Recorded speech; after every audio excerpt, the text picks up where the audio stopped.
ये है Dubai, United Arab Emirates की एक सिटी जहां 80% डेजर्ट लैंड है और डेजर्ट सैंड बिल्डिंग कंस्ट्रक्शन के लिए सुटेबल नहीं मानी जाती है, लेकिन फिर भी दुबई ने बुर्ज अल अरब, बुर्ज खलीफा, द पाम आइलैंड्स जैसे कई और स्ट्रक्चर्स बिल्ड किए हैं। और ये गॉर्जियस मैन मेड आइलैंड्स एक टूरिस्ट अट्रैक्शन ही नहीं है, बल्कि दुनिया के सबसे मास्टरफुल इंजीनियरिंग प्रोजेक्ट्स में से एक है। पाम जुमेराह का कंस्ट्रक्शन साल 2001 में शुरू हुआ था और साल 2006 में ये बनकर तैयार हो गया था। साल 2007 में यहाँ पहले रेजिडेंट्स को शिफ्ट किया गया था।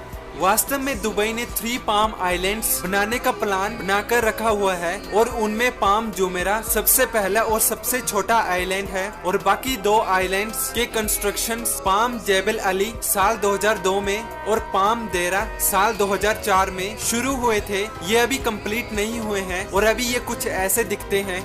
इनमें से देरा आइलैंड पाम जुमेराह से 8 गुना ज्यादा बड़ा होगा। पाम जुमेराह आइलैंड को बनाने में उस टाइम $12 बिलियन का खर्चा आया था।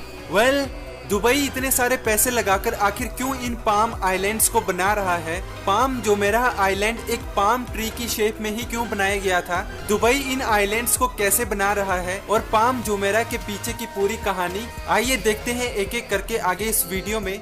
United Arab Emirates gulf countries का ही एक पार्ट है और इन सभी कंट्रीज की मेन सोर्स ऑफ रेवेन्यू है वहाँ का ऑयल। लेकिन यूएई को पता था कि ऑयल हमेशा के लिए नहीं रहेगा, जैसा कि अभी पूरा ऑटोमोबाइल मार्केट इलेक्ट्रिक व्हीकल्स पर शिफ्ट हो रहा है, तो उन्हें कुछ नया तरीका ढूंढना था रेवेन्यू जनरेट करने का। और तभी उन्होंने टूरिज्म इंडस्ट्री में एंटर करने का सोचा। उन्होंने प्लान बनाया कि वो ऐसी बिल्डिंग्स, ऐसे आइलैंड्स बना देंगे जो वर्ल्ड क्लास हो और पूरी दुनिया की टूरिस्ट अट्रैक्शंस हो और दुबई ज्यादा से ज्यादा टूरिस्ट आए और दुबई ज्यादा से ज्यादा रेवेन्यू जनरेट करे। और इसके साथ साथ वो उन आइलैंड्स पर प्रॉपर्टीज भी बेचेंगे, एक तरह से रियल एस्टेट बिजनेस भी करेंगे। फिर पाम जुमेराह को अगले 6 सालों में दुबई ने बना दिया था। लेकिन पहले से प्लान 3 पाम आइलैंड्स में से 2 आइलैंड्स अभी कम्प्लीटली बनकर तैयार क्यों नहीं हुए हैं?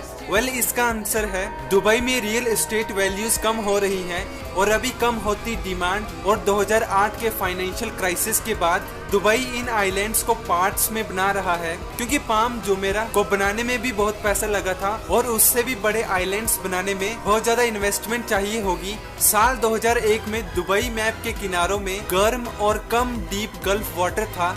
फिर नखील, जो कि वहाँ की गवर्नमेंट रियल एस्टेट कंपनी है, ने सैटेलाइट्स से जीपीएस की मदद से बिल्कुल एक्यूरेट स्ट्रक्चर तैयार किया था। उन्होंने इस स्ट्रक्चर को बिल्ड करने के लिए इसकी फाउंडेशंस के लिए कंक्रीट स्लैब्स की जगह 7 मिलियन टन रॉक्स वहाँ के 1000 माउंटेन्स थे और 120 मिलियन क्यूबिक मीटर सैंड समुद्र के नीचे से निकालकर स्प्रे करके तैयार की थी।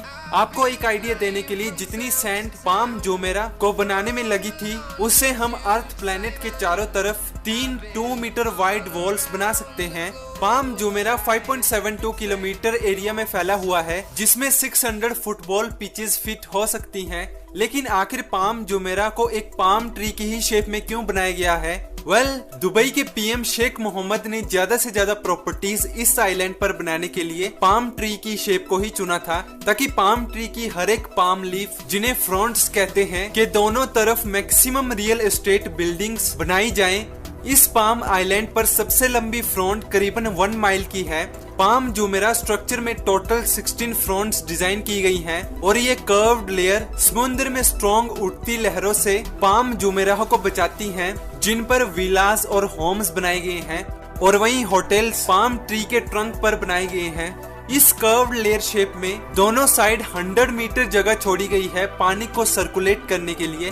पाम जुमेराह आइलैंड पर जाने के लिए आपको ब्रिज, ट्रेन या फिर पाम जुमेराह टनल का इस्तेमाल करना होगा। $30 बिलियन से भी ज्यादा लग्जरी होटल्स, समुद्र के किनारे अपार्टमेंट्स, विलास और कई सारे फीचर्स हर साल ग्लोबली मिलियंस ऑफ लोगों को अट्रैक्ट करते हैं। मार्च 2019 में नखील प्रॉपर्टी डेवलपर कंपनी ने $1.2 बिलियन का प्रॉफिट साल 2018 में अनाउंस किया था, जो कि साल 2017 में $1.5 बिलियन था। साल 2009 में न्यूयॉर्क टाइम्स की एक रिपोर्ट के मुताबिक नासा की सैटेलाइट्स ने रिकॉर्ड किया था कि पाम जुमेराह आइलैंड हर साल 0.2 इंच समुद्र में डूब रहा है। वेल ये आइलैंड एक स्पेक्टेकुलर मैन मेड आइलैंड है और आप इस पाम ट्री स्ट्रक्चर के बारे में क्या सोचते हैं?